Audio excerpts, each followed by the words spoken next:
Hi, I'm Ashley. I'm Jen. And I'm Sarah, and we are Unabridged, the podcast where teachers take on books. Join us each week for bookish episodes and check out our website, unabridgedpod.com, where you can find lots of new bookish content every week.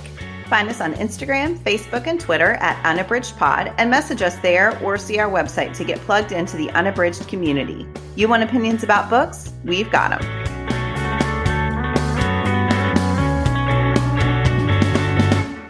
Hi everyone, it's Jen. I am here with a teaching tidbit and what will be our last episode for a little while because we are taking a break for summer. Ashley, Sarah, and I are super excited about our next season, but we want to take the summer off just to refresh and to prepare some new ideas, and then we'll be back in the fall with new episodes.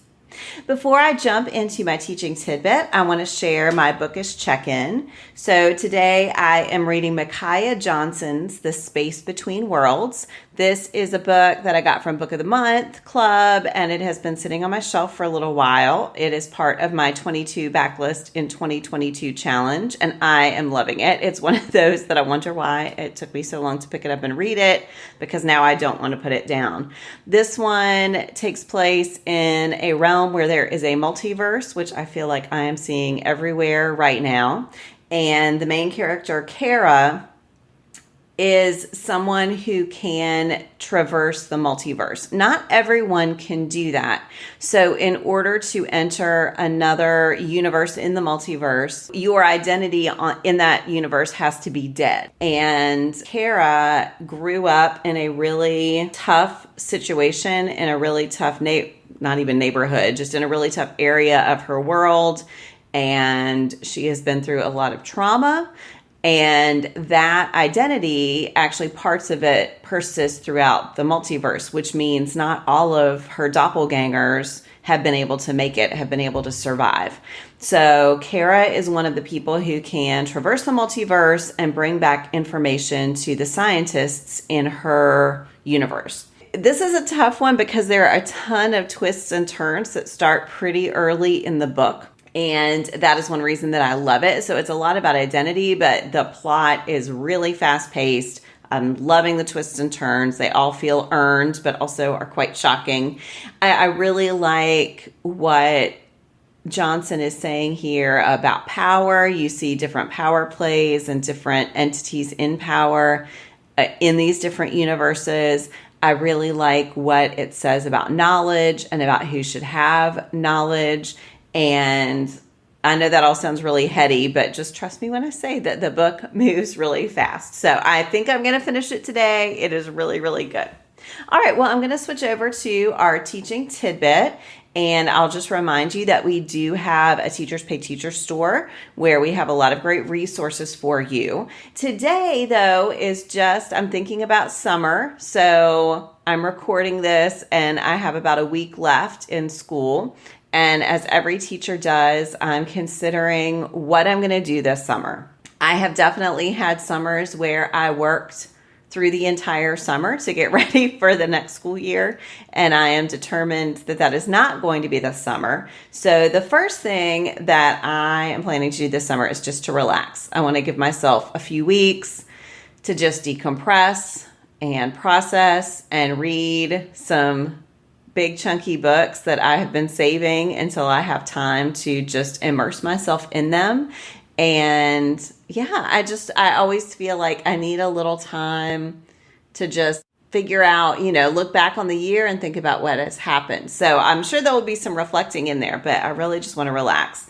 And then I, of course, will turn to the next school year. So I always get student feedback. I've talked about that in another teaching tidbit. I can link that in the show notes.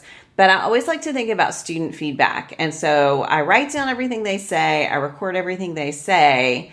And I try to process it in the moment. But as I'm thinking ahead to the next year, I like to go back and look at the comments I've gotten and think about what I want to change for the next school year, because sometimes once it's started, it's hard for me to be able to put into place big changes in the moment. So that's really something I like to try to think about ahead of time. I, of course, also take notes through the year.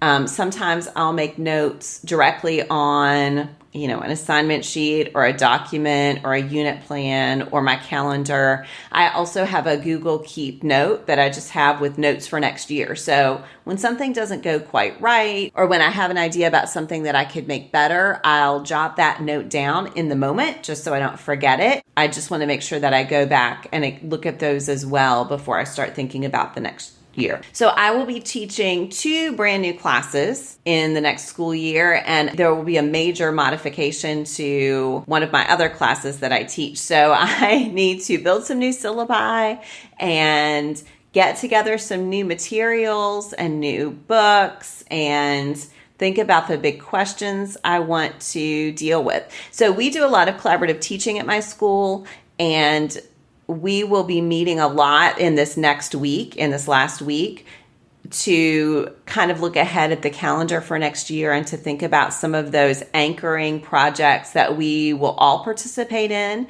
And then I'm going to use that as my centerpiece and then build around it and really think about how I want to change things for these new classes and for the one reworking of the American Lit class I teach.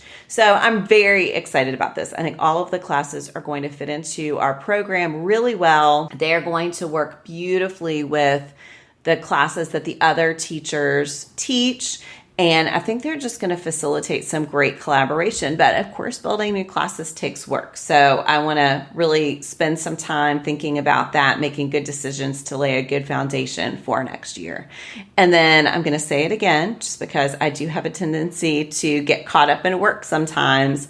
I'm going to relax. I want to spend some time with my family. We have some great vacations planned that I'm looking forward to, but I also just want to spend time with my boys and my husband at home and just have the time that sometimes it's hard to get when we're all going all the time. So that's my summer. It's not the most revolutionary summer out there, but I think a lot of times we need that kind of summer just to process the year. This definitely feels like a year. We have a lot to process, and I'm looking forward to it. Looking forward to rejuvenating some things for next year. All right. Well, if you are a teacher or if you're not a teacher, I would still love to know what you are planning to do this summer. And that can be reading plans or just life plans. Let us know at Unabridged Pod. Thanks so much for listening. Do you have comments or opinions about what you heard today? We'd love to hear them. You can find us on Instagram, Facebook, and Twitter at Unabridged Pod, or on the web at unabridgedpod.com for ways to support us. To get more involved, you can sign up for our newsletter, join a buddy read, or become an ambassador. Thanks for listening to Unabridged.